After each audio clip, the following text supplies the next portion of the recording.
Welcome to Stirred Up. I'm Heather. I'm Jessica. Welcome to our podcast where business meets happy hour and we're serving up brand insights with bar rail banter. We're two Midwest corporate pros who love dissecting popular brands, not just for their marketing genius or business moves, but for their corporate integrity. Together, Jess and I dig into sustainability, leadership, and how brands are actually impacting the world we live in. All while keeping it fun, relatable, and let's be honest, fueled by some Fireball too. Woohoo! So whether we're clinking glasses to the brands who are doing it right, or closing the book on the one that missed the mark, we'll bring you the real, unfiltered takes on what the brands are doing that are shaping our world and the lives we live daily. So grab a drink, settle in, and let's get this shit stirred up. So my problem is one, I am tired. I'm not sure Thursdays is the best for me either. I just don't really know what day is the best. It just depends on the type of week I'm having. Does that make sense? No, it's to you? true. Like this week was mentally taxing. I presented twice at 7 a.m. You know what I mean? We've transitioned out of some things. So, but I have this fucking headache as we were talking. Mm-hmm. That's about from, I don't know, somewhere up here. Yeah. Like to down in here. And so that gives me mild anxiety, but I'm a big fan of physical therapy, and I haven't been in 2 or 3 weeks, and it's the first time I haven't been in 6 months. Yeah. Not a good idea. Yeah, you got to keep that, again, but they're acting me like I could graduate from it. I'm like, they told me I need neck surgery, physical therapy, or neck surgery. Uh-huh. So what do you mean at some point I just have to stop? Like, I think what they're saying to me is I need to do the exercises by myself at home. I think so, too. But I'm not fucking doing it. Shout out to Lori. I was going to say that I'm glad that you observed it yourself. I'm not. I'll pay the fucking copay. I'll pay the shit. It's like a gym membership. I don't give a shit, right? Like, I'm not going to the Pilates center. I'm getting my neck stronger with Lori. Lori is an angel. You know, we talk about angels from heaven. We've had a couple in our lives, and being one of them. Yeah. Shout out to Mel. Yeah. And Lori. Special shout out to Mel. Special shout out to Mel. Thank you for the card, Miss Melissa. Yeah, she sent us cards and made our week. She said she likes the pod. She loves the pod. And we miss her. We miss her. So is one of the dudes in the mall next to the nail salon, next to Target. I go in there and get a massage. The Asian place. I love them. 2 weeks ago was the first one I've gotten in almost 6 months from there. Mm-hmm. And I did an hour, and he goes... Like an hour, and he goes, oh, I just go 15 minutes. He goes, 15 more minutes? Very tight. I'm like, I know. Everybody died last week. I know. That's why I'm here. I'm in a panic. It's in a panic. We didn't get any Fireball. Oh my God, we didn't get any Fireball. Jessica, see, that's how tired we are. I'll go get it. All right, take a cut. That's fucked up. That's fucked up. I'm keeping this in there. That's so funny. Shout out to all size 2 people who drop their shit off at the Goodwill. Especially the tall box lady. Hey, shout out to Look Heather. at Jessica's shirt. Martha Stewart. Heather picked me up at the Goodwill. I fucking love it. Shout out to the XXL people who drop off their clothes at the Goodwill. I'm saying, but the tall bot lady or the Talbots. Yeah, that's how you know you're old, Heather. I don't give a fuck. I don't even have to try it on. You know. I know. I like that. And I can go across the thing and be like, Talbots. Oh my God, that's so funny. It reminds me of This Is 40. I don't want to shop at Anne Klein. I don't want to, whatever. I do love Anne Klein. No, Ann Taylor. That's the one. I don't want to shop at Ann Taylor Loft. You guys missed it, Jessica. Almost, if she had a gun, she's going to shoot a muskrat. Yeah, we get it. Well, here's the thing. We got into the studio and we're like settling in. We're jamming to some tunes and we had this really nice, we were lucky that we have like a big window. It's a barn window, so there still is that. It has some flaws. But I look outside and look, everything is thawed out here. So all of the rats are literally coming out of the ground, the woodwork, and they destroy everything. It's free game. It's not protected animals, and they destroy shit. So we shoot them. Yeah. I did not have a gun. It did not die. All I see is this little guy out here like swimming in the river. Then I also freaked Jessica out. I got in the car and she goes, what did you say? She goes, we're doing bells, yeah? Oh. Did you do the research? And I went, no. I thought you were doing the research. Bitch. And she literally whispered, I knew this was going to happen. Whatever, we get here and Heather did the research as she sits down. No, I finished a couple things. I started it on Tuesday and I got like 70% of the way through. Okay, I'm proud of you. Thank you. And then today I was like, my whole day got blown up. I'm just saying, I know we're transitioning into like but first couple of months of your day job, and I know that that's a big priority. I know that it's been like a hell of a month. So They did say though I'm pulling more than my weight. Who says that? Your team? Wow! I know that's like totally a Midwest overachiever, perfectionist, oldest child thing to say, but I don't know if that's good or bad. Pulling my weight's given me, and the thing is like I have a neck ache and a back ache, but I'm having fun. Yeah, I just take that shit serious. You know, I can't help it. No, me too. I can't help it. Me too. I told you this, I had a really good, my presentation that I mentioned last week, it went really well. And I'm just really happy that with what I can control for the team that I'm working with, that everybody is like happy and energized and excited and understands why we're doing it. Mm-hmm. And there's a million other things that are out of our control, but I'm just happy that everything within our control is working, and that makes me feel good. So I'm energized about that this week. Shout out for last week, our highest viewership ever. Jess and I are super grateful. We gained 30 new viewers last week. In 1 week. Yeah, even though we lost a couple due to unforeseen circumstances. We're talking about a big hit, and others like, well, 2 of our viewers died, so that's really a big lift. Oh my God. We have a lot of loyalty, you know? So, I mean, that's 52 episodes. Times 2. It's 104 views. Oh, fuck it. Damn it. So, yeah, we are really excited that was the biggest lift we've had since launching. Mm-hmm. So, yesterday I had to take my kids to the dentist. Peyton has been to the dentist a couple of times. She's even had a filling, and she had her first... I fucking hate the dentist. It makes me itchy. Like, I'm okay at the dentist. It's fine. But I have been anxious about taking the kids to the dentist for some time. And I've actually delayed it. Peyton hasn't been to the dentist in a year. They're going to fall out anyway. You already know what our motto is. Honestly, we're going to go all the way back to who we were back in September when we launched this show, or July. They're going to fall out anyway. That's right. Give a shit. Oh, yeah. How's her gum health? Good, great, fine. I should have told the dentist Clay was brushing his roots teeth sturdy still? With athlete's foot cream. I forgot. Okay, so took them to the dentist. My theory is like, I don't have a huge amount of time to take multiple trips to the dentist. We're doing this all in one shot. And Peyton's done this a couple of times. She's a big girl. I can bribe her into keeping it all together and showing her brother, like, she can do this, right? She could not. Oy. So Clay had his event first, and he was like wildly upset. He did not like it. He was not interested. Every time I tried to prep him for it at the beginning, he was like, could not be bothered to be discussed. Like, he didn't understand. He didn't care. Would walk away, show me monster trucks. So like, there was no engaging him in conversation about preparation like there was with Peyton at the same age. Whatever. So we get through it though. Like, they don't do any cleaning. The dentist Peyton already has better negotiation skills than most adults. Deeply.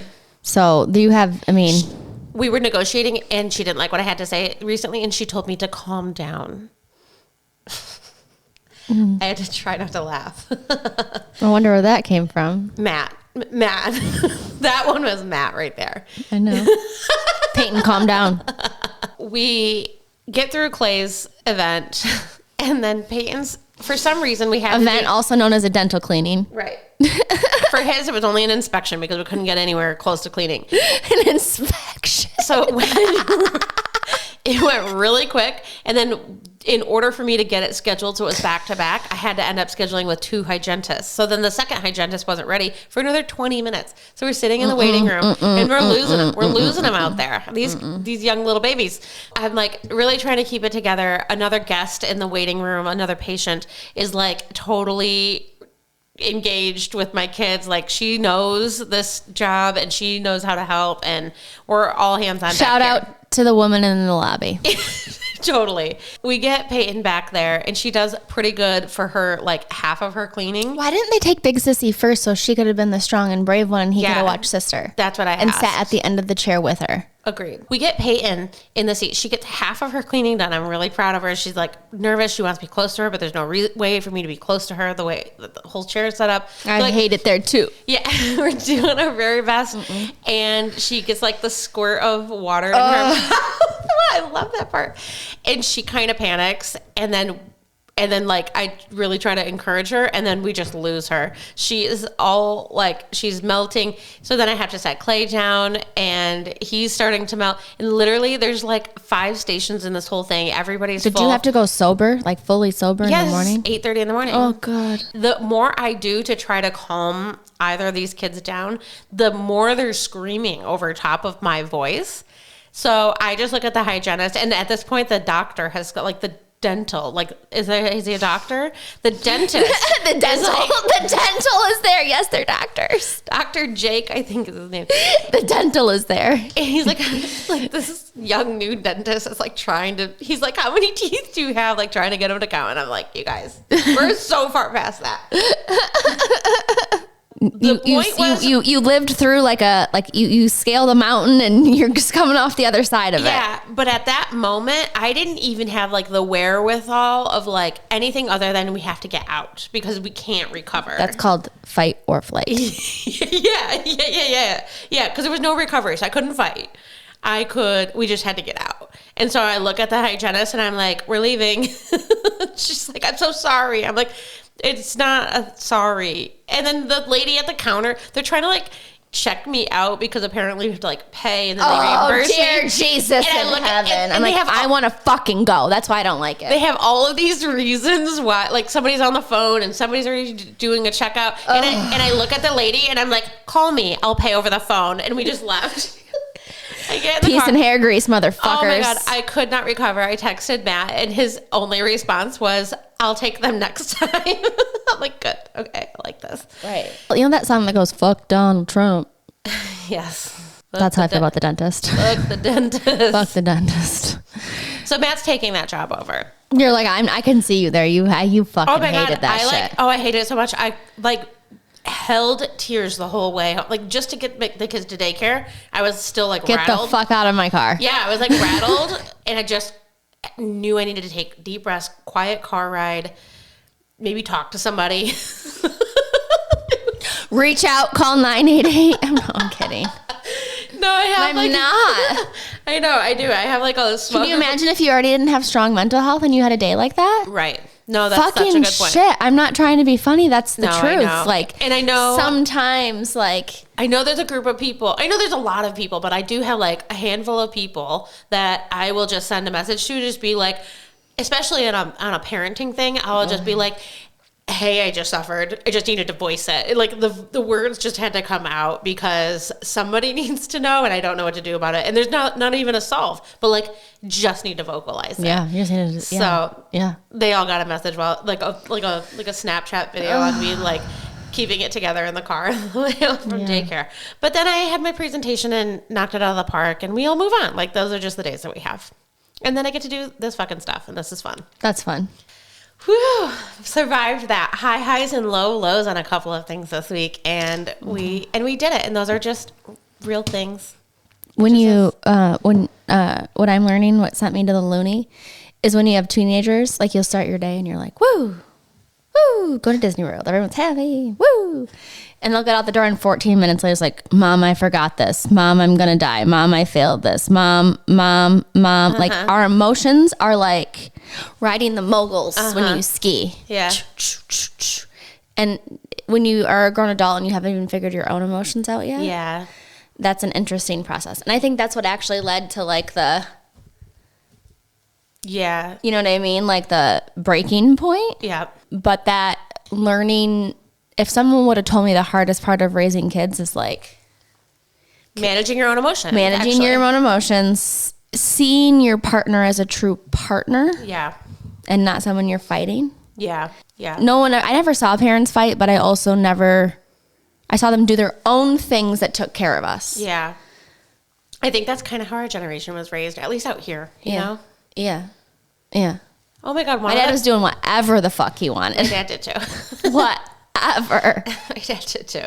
I had a good relationship with my dad. I still very much Same. do. There was many ways that he did his own thing to take care of me. A lot of them are like core memories. Yep. But my mom did all the hustle, you know? So did mine.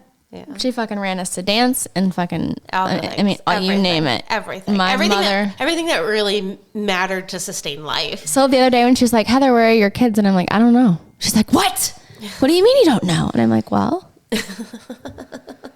I don't know. There's 17, 15, and 13. No, what do you want from me? I'm really happy for you, actually, because on that very note, I just listened to... I don't know. I listened to a podcast on Armchair Expert. It was the guy who... And she fucking judged me. And I go, when I was a kid, she did judge me. And I go, when I was a kid, you had no idea where I was after you dropped me off. So we have the anxious generation. But what you're doing is saying that you're giving your kids the independence, and you're giving them the independence to go explore that and figure out how to make mistakes on their own and navigate the world and problem solve. Even when I was over this summer, there was like an oil change problem, and you're like, then go drive back and tell them to fix it. And I was like, yes, I think that is so important. What do you want me to do? Because they're doing this also in the safety net of your house. He still has a cell phone. So if he did get stranded and a Jeep I paid for with insurance, I paid for with his debit card that he just runs. Yeah, like it's not like I'm actually roughing it over here. I could spend 150% of my day having anxiety about where they are, what they're doing. Like that's an easy trigger for me to pull. It's a much harder trigger for me to say, I don't know. But like... He hasn't disappeared yet. No, I think you're doing all the right things. And he called me, and my mother's like... So one of the reasons that I decided my kids can no longer have... Oh, yeah, Jess's kids are out. We got a new iPad because Jess's kids got fired. The iPad cannot be like a regular part of their day. It has been not a big part of their day, so I felt always fine about that. But it was the same conversation this author from the anxious generation, he's got like a whole bunch of work. Again, I think he's a little bit of a extremist. I'm taking it with a grain of salt, but the message is still kind of clear. That's like storytelling is, so it's not like the TV that's the problem. Mm-hmm. It's not a screen that's the problem. That's where I always had issues with people being like, oh, screen. Yeah, you always really defended electronics. Yeah, like I'm fine with it. The screen is not the problem. So then this is my aha moment. It's the content and the way that they can control it. So I listen to people who are like in their 20s talk about how short of an attention span that they have and that they can't focus. And these are people that are not like ADHD diagnosed but taking Ritalin because they've been trained. Like their brain development was born on a screen where they are just like constantly just making choices. They don't know how to overcome that. They don't have the tools to like sit down and focus. Fascinating. It is fascinating for sure. And I thought scary and sad and what the fuck. It's something that can be overcome. So like I panicked for a second, and that's why I thought this guy is like, he's right to be panicked. Like that's his thing. I think he's overblowing it, but I think there's like 75% of what he's saying is probably truth. But your straw was watching them twiffies on television, on YouTube, like get toys and unwrap them and do the same dumb shit over and over, like either grown adult weird men playing with toys. Yep. Or spoiled rotten kids. Yes. So that's we've had enough. Yeah, 100% has been a problem for me for like about 2 weeks, honestly. So it hasn't been a long time, but I'm like observing this stuff, and then I'm observing some behaviors. We're going to watch only Disney or like Bluey or like whatever. You know what else I put on for my kids when they're your kids' age? Animal Planet. Big time. We watch Life Below Zero. Isn't that crazy? Perfect. So we are on day 2 of no iPad and no YouTube TV. We had a really great day yesterday, honestly. So, time will tell. I will keep everybody posted. What else is going on in your week? Harris going nothing. Honestly, Harrison's got a big old growth on his penis. Oh, and he's limping. How'd you find that? I was stroking his dick. Oh, Bella! Look at Bella's in here. Absolutely fucking not. I was scratching his belly. Speaking of intercourse with dolphins, here's Harry, a land dolphin himself. A land dolphin. Dolphin like intercourse with humans. So Heather was checking it out with her land dolphin. No, just kidding. He was on his back, and he was like, and I could see this little bulge. You know what I mean? Yeah. Like by his privates, and I was like, oh, that's not good. And I like did a little tap, and I was like, oh, and then it got a little bigger, and he's been limping. So Harry's going to nothing exciting. I mean, I'm telling you. Yeah. In some weeks, I mean, it's fucking March. We already talked about how you were drunk and I was sober, and the alarms went off. I think I had to cut it. You could tell it. All right. I want you to start it, and then I'll fill in the gaps. I need you to give them the executive presentation. All right. So here's the situation. The situation was we are in Las Vegas. Jessica has no children, married. Correct. I have 3. Yes. In Las Vegas for work. We've gotten to the place in our working relationship where Heather and I are much more comfortable sharing a room than we are sleeping in separate rooms. Absolutely not. So send me out to this fucking shit. This might actually have been the first time that we decided to share a room, but we did it multiple times after that and maybe possibly before. But nonetheless, in Las Vegas. We saved a lot of money because we don't like to be alone. Yeah. We do, but we don't. Yeah. We need a body. We don't need you to speak, move, talk, blink. Yeah, I was just going to say, I think we got to the place where we were like, we know the occupancy. Yeah. There is also no expectations about anything. Like, we know that that's the quiet time. And if we need somebody, we've got somebody. Right. Like, there's a lot of comfort in that. Loved it. A good time. Great time. And then it's like a sleepover. When's the last time we've had a fucking sleepover? So fun. Child? Okay. So, loved that. That's the context. We're in Las Vegas. We're at like the hotel where the working people are. We're not at like an Aria or we didn't get to go to the Aria. We didn't go to the my favorite is the Wynn. No. I like the Cosmopolitan is my favorite. It's a Marriott property. Okay, all of the above. We are at an actual Marriott property. Like we're at like where you know what the fuck's gonna happen over there. Yeah. You're like in Midtown. We're like practically at a Holiday Express. Like it's you don't know. Whatever. It's not good. It was good. It was good enough. Like the hotel was nice. I've stayed there 100 times. It's fun for work. It's the closest one to the convention center. Yeah. And like everybody that we work with stays there. So Heather, like this is her moment to have a full night's sleep because she has kids at home and also time change. Like we're 3 hours behind, like all the things. And it was a work day, a hustle day too. So like we hustled. We're tired. Yeah. Period. So, but this is also my time to like go get boozy down at the hotel lobby with my coworkers. So Heather decides that's not her night tonight. I don't know. We probably did the night before and we were probably a little bit hungover. So Heather's up in her room. I was. Not like it was a total dud the whole weekend. Right. Or the week. Not at all. I hammered it. Yeah. I did good. I went hard. No question about it. Good. But just the point being, I had enough. Not that night. Yeah. You need some sleep. There would be nothing more that I could agree with. A whole new person after having kids. I mean, I'll tell you. Am I a value add to this party or am I going to bring it down? I'm going to bring it down or I'm going to bed. After this story, if I remember, I'll tell you another Vegas story. That was a really quick one. So anyways, we are having a good time in the hotel lobby. It's loud in the hotel lobby. We're not just, it's not my work group. It's like every single person, like it's so packed. When Jess says we, I was sleeping. You were in the lobby. And I'm with like 100 of my coworkers and not 100, but like truly 50 of my coworkers. Truly. And all these other strangers who are there for the same reason we are. Yes. It's packed. It's like crazy packed. So, but it was loud. And did you have hearing aids? This before or after hearing aids? Right around. So I probably didn't. Yeah, no, I don't know. So. So they were out. So then I'm going to tell my last little detail and then I'm going to hand it off to you because all of the sudden Heather comes downstairs and she's like walking towards us and we're like, like Heather, what are you doing? She's in her pajamas. With my mouth gear in.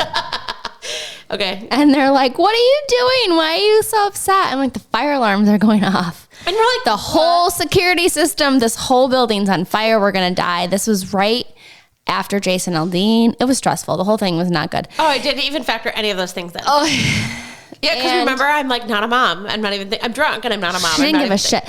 And so it was fine. We all had to and I was like, oh, false alarm. After I got my heart rate, I went down the stairs. I did all the protocol. Nobody knew I was upset. They all saw me in my pajamas, headgear in, fucking upset. So Drunky Pants over here decides she's gonna go to bed. Finally, Charlie. It's 4:30 now. Not 4:30, but in the middle of the night. Yeah. I also remember seeing other new moms in their late 20s, early 30s who worked with us, and they all had headgear and nightgowns too. Right, you were not alone. Drunky Pants goes to bed, and 1 hour, 2 hour, 3 hours, I don't know, hours later, the alarms go off again, and I'm fucking sleeping. I don't give a shit. And she like The lights are blinking. she can't hear with the lights in our room, like the red box, like a red box. And if the red box goes off, it's scary. They're almost like strobe lights. Yes. They are strobe lights. Yes. Like you're in a club. And I didn't hear like Without the beeping, drugs and the ecstasy, like you're in the club. But I hear the words. Yeah. Where it says evacuate, evacuate. Yeah. And I And don't she hear goes, the beeping. you gotta get up. Hurry.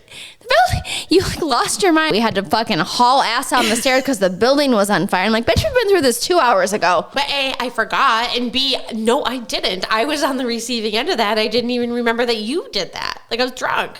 So we had to go outside the second time and she's panicking. And I'm like, I remember hauling ass down the stairs.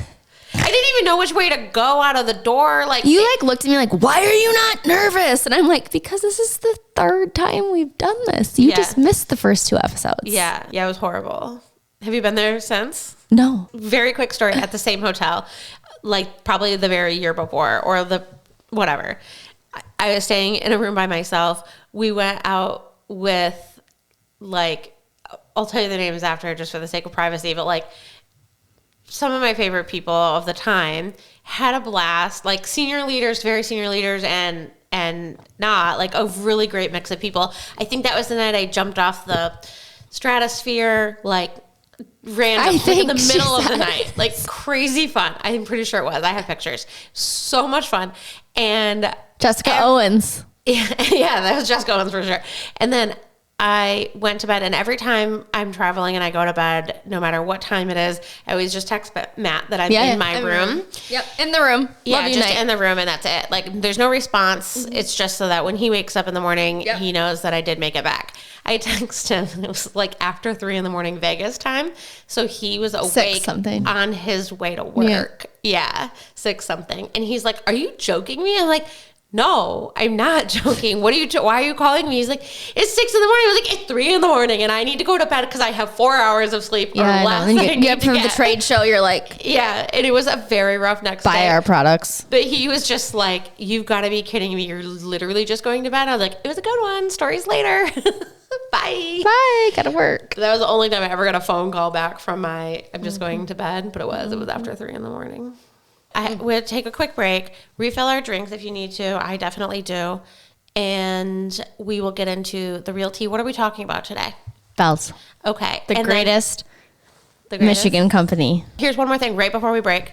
What's our code? Hey, so we found out what happens, Jess. So if fuck around and find out. That's fuck around and find out. Jessica tried to order some shit. You guys get, when you order off our comfort code, how much do they get off? 15%. And we get 10. So 25%. And the 10% we promise is going to go back to the pod. And we're going to do good things with it, whether it be the pod and sharing in community or philanthropic things. We're going to do that. So the code is COMFORT, COMFRT.com/stirred up pod. Totally distracted by this. Welcome back to Stirred Up. We're about ready. We're not ready. Welcome back to Stirred Up. We are entering the real tea where we're going to talk about Bell's Brewery, the brewery in Michigan. Kalamazoo, Michigan. Shout out to Kalamazoo. Honestly, one of many breweries in Michigan. Michigan has one of the top consolidated brewery, I'm not going to say this right, one of the most consolidated brewery states in the nation. That's right. We're on the map for the Midwest. We're on the map for the country, but the Midwest is pushing it. We are, but the Pacific Northwest, they judge. They do. They really do. Little bitches. We like them, but this is friendly beer competition. Today we're going to talk about Bell's, and I have a couple questions to ask you. I'm so excited. How old is Bell's? You want me to answer right now? When was it founded? I'm going to say in the 90s? You're really, really close. So, like in the early 80s. Oh, okay. Early 80s, so not quite close. Yeah, he basically basically like the brand story goes from basement brewery to like, as they should, privately owned, bought out bazillionaires. Okay. Yeah. All right. Good. Where was Bell's Brewery founded and by who?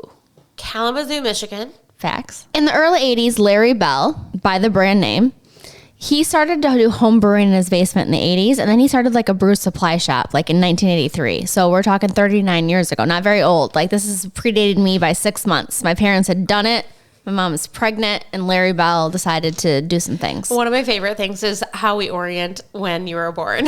We orient the story around when you were born. What year did the Tigers win the World Series, Jessica? The year Heather was born? 1984. See? That's what I mean. Visual. Lock it in. Lock it the fuck in, girl. He basically started from his basement. He was going to junior college. Like, he started like a brew supply shop, meaning he sold like the valves, the kegs, the things. Okay? His very first beer. What's your very favorite beer, Jessica? Is Oberon. Yes. But what else do you drink sometimes? Tara drinks them too. So if it's an IPA, if it's is two-hearted? P. Porter. Oh. Stouts. What's their porter? His first brewed beer was a porter. Okay. So just generally, I was thinking about like their okay, yeah. So and then it went to Kalamazoo Stout. Okay, that makes me really happy. Yeah. I love. And then they went to Brown Ale by 88. I'm 4. So it's 88. What year are you born? 89. So you're not even born yet when the Brown Ale was formed. Here's my problem with the world is that the world has gone to like IPAs and blondes, and there's a whole market of me who loves porters and stouts, and I'm thankful for Bell's for that. To be honest, hot take, I think Founders has maybe taken over where Bell's maybe did not continue their mission, but I love what Bell's has done. So I wonder, I haven't even looked. Do you know off the top of your head what their popular porter or stout is? Yeah, so first of all, if you actually want to be substantiated by any of their claims, I think at the end of the door, what is the story for me? The story is, I think they have the right product. First of all, their brand strategy, all the way down to their tactical execution of their PR, of where they show up in community and where they're donating money from a tactical perspective is just like incredibly impressive. Oh, okay, good. I love to hear that. So I believe the devil's in the details. At a high level, like they just make really good beer, and like we're the first beer company that has actually competed with the Pacific Northwest, like very East Coast, right? So like we're a player in the game. And so it was created by Larry Bell in the 80s. He was a college kid. All the things happened. And if you go through their website, it actually gives you like the year Oberon was launched, the year the Porters were launched, the year the Two Hearted was launched. But like notable facts for me were a couple things. One, they're sold today. So we'll talk about that. We'll circle. Because that was the controversy came in. So let me read the high level details that I felt like were important. And I want to ask you a couple more questions. What's your favorite Bell's beer? My favorite Bell's beer is Oberon. Mm-hmm. Hands down. That is probably, honest to God, my favorite beer that there is. Oberon, Two Hearted. Yeah. Right up there with the Father, Son, and the Holy Spirit. Bell's is the one of the top 7 craft breweries in the United States. Okay, pre and post, privately and publicly traded. It's funny how we'll talk about that in a minute. Between 1983 and 1988, Bell's becomes Bell's. It's a long history. It's long. 39 years though. No, it's not long. No, it's not. Think about it. So if we think about like Anheuser-Busch, it's multi-generation of beer history. But I think like craft beer history, it's long.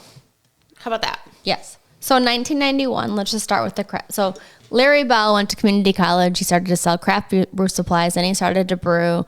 He did some things in Kalamazoo, and and 6 years later, he's like producing barrels, and he's distributing in Michigan, and he's got like a storefront, and like, you know, like the general story of like grassroots to the promised land. Yeah, working a business. So noted. So we talk about sustainability. We talk about how we care about people. So that'll be a theme as we go. Long story short, I think they started from, always did, continued to do, tried to do the right thing. Mm-hmm. My hope is that who they merged with and who they sold to actually cares about those values and figures out, like, they have some of the most beloved brands. Two Hearted Ale is one of the most beloved brands. It's a Japanese company, but that's not what they put in the press release. Hold on, they sold to a Japanese company? Yeah, they pretended they merged with New Belgium. That's what I thought. Yeah, no, it's Japanese. Okay, so we'll talk about it. So in 91, after they've done the beer, they've done the things, they've launched it. We're in Kalamazoo, like general grassroots successful things are happening. They launched their Bell's Gets Eccentric Day. It's a private party for employees, and it grew over the years, and it became one of the most epic parties in craft beer. And each year, every guest is encouraged to come as you aren't. and showcase your too weird for work alter ego that you would never show up at the office with. It's a day of food, beers, and music celebrating inspiration, individuality, and creativity. So from 1991 to like, we're going to June 16th and Pride. DEI was, before DEI was an acronym, DEI was important. And it wouldn't have ever been considered DEI. It is literally a matter of functionally just being who you are. Who you are. It's authentic to oneself. In 92, they did Oberon, which is still one of the most popular beers today. It's become one of the most iconic brands in all of beer history. There's a whole generation of craft drinkers who started with Oberon, so it's cult-like. And Oberon releases every March, and it's one of the number one most spring and summer drank beers in the nation. It starts like in the spring at the approach of baseball season, and it goes all the way till like past Labor Day. They became the first Michigan brewery to open an on-site pub. It was called the Eccentric Cafe. I did not know this. 355 East Kalamazoo Avenue. I've been there. And Larry worked, this is advocacy, where it comes into our Paskin life. Larry worked with Michigan legislator to the state to change law regarding breweries selling beer in tap rooms. So like where you used to be able to distill, you couldn't actually drink. And that was only in 1993. We're talking less than 30 years ago. A little more than 30 years ago. Really interesting. I love to hear that. In 1994, who do you think came to the brewery? Like if you could guess anybody. Like Bill Clinton. Nope. Oh, good guess though. That's a fucking great guess. Michael Jackson. Oh my God. 1994, he paid a visit. And that's when they kind of like, they went from like a reputation of a young brewery to like, all right, we're on the map. A hello brewery. Yep. In 1997, the greatest beer of all time was born. And if you know me, and if you're going to speak at my funeral. Hopslam. Yes. And then? Two-Hearted. But I thought that was, you said it was born. I thought that we were. 1997. Okay. So 1990. They're both, give me the years. 93. 93 Hopslam? 93, the Eccentric Cafe opened. 94, Michael Jackson visited. Okay. 97, Two-Hearted was born. 97, Two-Hearted was born. Yep. And the same year, their first brand new 30-barrel gallon system was involved. So think about 30 barrels, and then think about when I talked to you in like 4 minutes when they were doing 800 barrels. And like the scale and the pace and the speed was like... And to not lose your brand and your values and your ethics, or at least position yourself that way. To be able to grow in capacity. Incredible. All of the above things. 100% incredible. The Two Hearts we know and love today, debuted in 1997 as a winter seasonal. Oh. In 2003, it became the year I graduated high school. I'm telling you, it's my favorite thing. It became a year-round offering and surpassed Oberon as Bell's bestseller in 2013. So that's 97. In 2003, they launched Winter White Ale.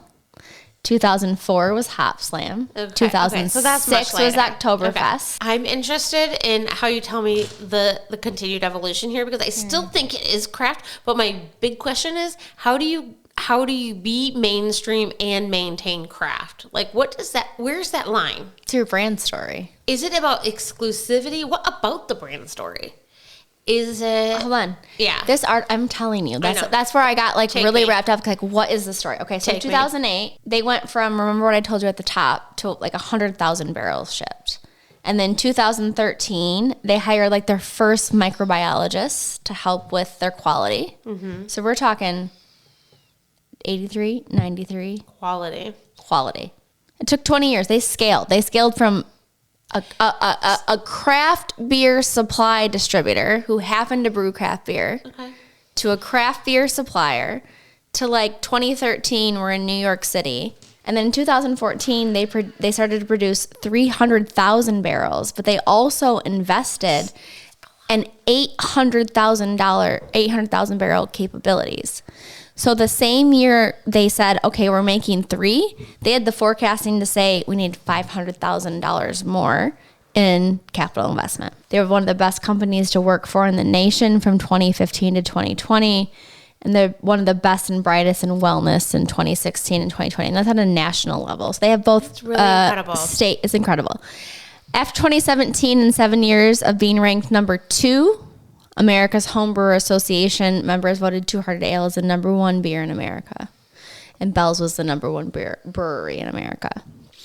In 2020, at the top of George Floyd, they started their DEI efforts, but if you really actually look back at the company's history, what they have on their website, what I can find, they've been DEI since day one. Yeah, they just in 1991, they didn't have the words. In 1991, they said, "Come as you are and wear your freak flag to work," and like nobody judge you. So and literally, 19 years later, it had if they didn't put DEI on their website now, they wouldn't be canceled in 2025. They wouldn't because they were doing it for years and years and years. But they didn't use those words. They didn't use them. They just said when you have a corporate party who says wear your freak flag to work so no one can judge you. I love and it's called the Eccentric Cafe. And then to this day, there's an Eccentric Cafe that's alive where the community can come.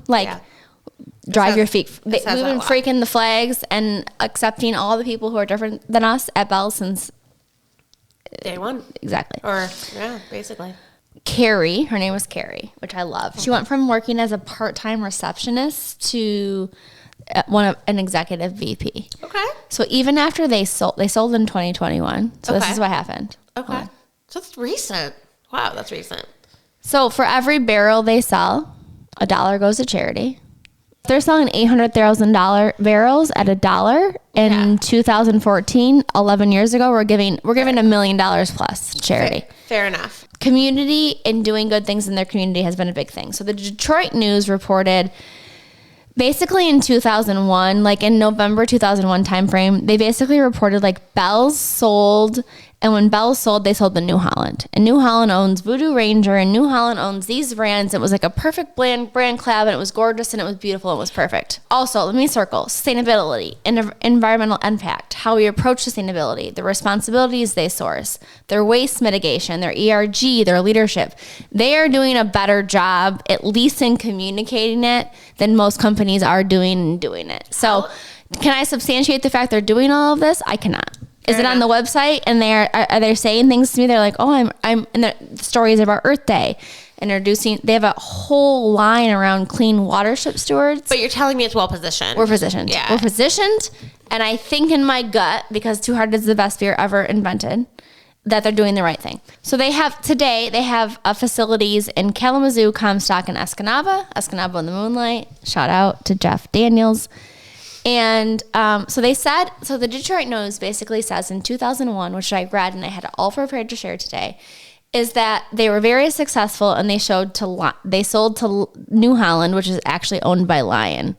So it was like the brand they sold to and the holding is how I thought about it.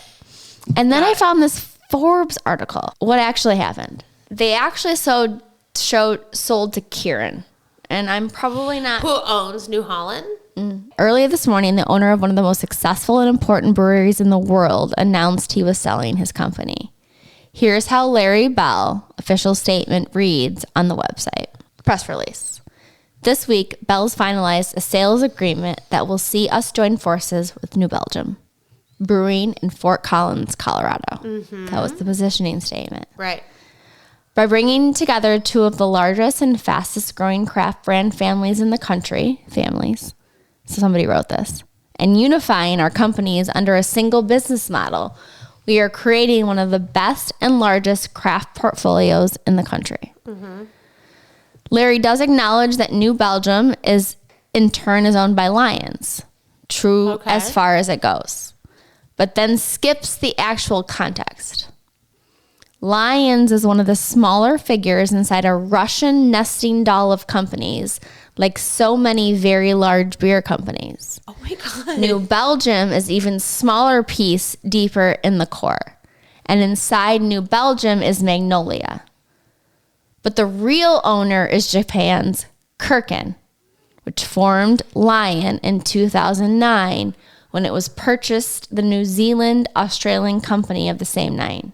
They're using the reference of a Russian nesting doll where it's like layer on layer on layer. So it's New Belgium and Colorado, but then is owned by a thing and is owned by a thing and is owned by a thing. It doesn't sound like by Russia. Right. So he positioned it as like grassroots Midwest. Yep. So Lion is one of the smallest figures inside the nesting doll. So if you have a big nesting doll and there's 6 of them, it's this little guy over here. So New Belgium is owned by lions. So this is Smalley nesting doll in this Russian doll of companies. Like so many other beer companies is what Forbes says. Interesting. Okay, so can I give a little bit of like devil's advocate? Please. Liquor and beer is a highly regulated environment. If you are somebody who is especially a public company, and your job is to cater to your shareholders or allow your shareholders to grow their earnings, the best way to say you do that best is to expand what you own of that, especially outside of your geographic market, because you're not going to just like take over your competitors. Yeah. You're going to go in markets that haven't even been tapped by your competitors. We hope. Most people do not. We're like, we're just going to try to do everything everybody else did. Well, hope it works out. But I can imagine Little Lion World of Beverages is like a Japanese company that owns some Australian company that I'm gonna tell you. Owns Ready? Some U.S. company. You're gonna love it. They're trying. My point is, all I just want to say is that it does take some sort. You can't just enter a market in alcohol. You can't be Korean and just be like, I'm going to be Korean and enter a market in alcohol. If you are somebody who's trying to expand your revenue, you have to incentivize somebody in that region that you're going to take care of them somehow. You're going to say, I will make it easier for you to expand your capacity. That's the way that alcohol expansion happens because it's so regulated. It's so regulated. So, food. I highly and most likely disagree. Okay, good. Food for thought. In that, I'm excited. No. I'm excited. I don't know what I disagree about this point, but the real owner is Japan's Kirkin, which formed Lions in 2009 when it was purchased in New Zealand, Australian company of the same name. Okay. So why did he not mention Kirkin? And the Japanese love to fucking drink and party and sing karaoke. We love the Japanese. We already talked about this last episode. Right. Everyone wants to party there. So it's hard to overstate the importance of Bell's Brewery. This Critics article. It's one of the key pioneer area American craft breweries founded in Kalamazoo in 1985. It has grown to become one of the most successful breweries in the world. Good Beer Hunting True. reports that Bell's was approaching 500,000 barrels in 2020, making it the 16th largest brewery in the U.S. and the second largest family-owned brewery after Sierra Nevada. My friend Leslie worked for Sierra Nevada. Shout out to Leslie. If I look at how they started from a kid in community college to, if you go to their website, from how they're positioning themselves to their visual identity, to their merchandise stores, to like where they show up in community and like the authenticity of who they've been since whatever. All I know is that Larry got sick. His daughter was slated to take over in less than a year. She didn't. I didn't look past Larry's sickness because I just kind of couldn't it for my heart. Fair enough. But Two Hearted's the bomb. Oberon's the bomb. Hopslam's the bomb. Their porters are the bomb. They continue to crush it with product. They still represent their soul, at least locally. And New Belgium's New Belgium, and they've got great brands too. So, and when I think Larry's smart enough, if you look at his sustainability, his philanthropic, like he's been doing everything he has supposed to do. So at the end of the day, like shout out to the fucking Bells. Shout out to Papa got sick. Nobody could take it over. My gut says they did the best. Either he was a Scroogedy. It doesn't even matter. Okay. Look, he made a business deal so that the business could continue, which is exactly what is needed to be. I'll make it personal. We didn't take over my dad's family business and sold to a company that wasn't an American company. That's facts. Tell him how that happened. Yeah. So was it kind of a thing or was it never a thing? Definitely a thing. I wanted to buy it. I wanted to buy it too, but I also didn't want to like have an extra job. It wasn't like I could quit my job and do that job. That was what it boiled down to. And at that point, Matt couldn't quit his job and do his job. So my dad owned a business. Loads of people who listen will know. Everybody will know. It's my purpose. all about My purpose is to work a counter of a bar or a convenience store. So this is a good opportunity that after we publish this, we'll put the videos of Heather working at Owen's Party Store. So Owen's Party Store, shout out Owen's Party Store. I love it. I could cry. Our family business. Holla Pat. If you want to eat salami or drink beer or have a good dessert or a good ice cream or a good cup of coffee or smoke a cigarette or talk to Pat or get whatever you wanted, you just roll your ass. It was like, I don't know. I loved it. For a long time, multi-generation thing. I loved it. So, and then when I got to go through your grandma's house, I thought I was in like, it was so cool. Yep. So the store that my family owned, when my dad was ready to retire and my uncle, it was a shared ownership. When they were ready to retire, we thought very deeply, like to the point where I hauled my dad's ass over in the middle of the night on a boozy night to be like, look, we're serious, but we need to know some information. Like we were so serious for more than a year. Honestly, it was not a short thought process, but it was sort of like, do we take over, do we buy the store for the sake of legacy and then take on another job? It wasn't clear that we were going to be able to ultimately, at that time, we could not say we were also going to be able to ever not have another job at where we were at. When that decision was made public, the general community response was upset. This is so sad. And I was so sad. And the new owners are not Americans by, I don't know if they're citizens, but they're not Americans, I don't think. Were they born here or they have a U.S. citizenship? These are not things that we discuss at criteria. Like this is not a Emmy wasn't. My sister-in-law Emmy wasn't born here, but she's a U.S. citizen as of a couple of years ago. She had to go through all the things. Also enabled his retirement. So thank you very fucking much. And I don't have a second job. So like practically speaking, that's what that results in.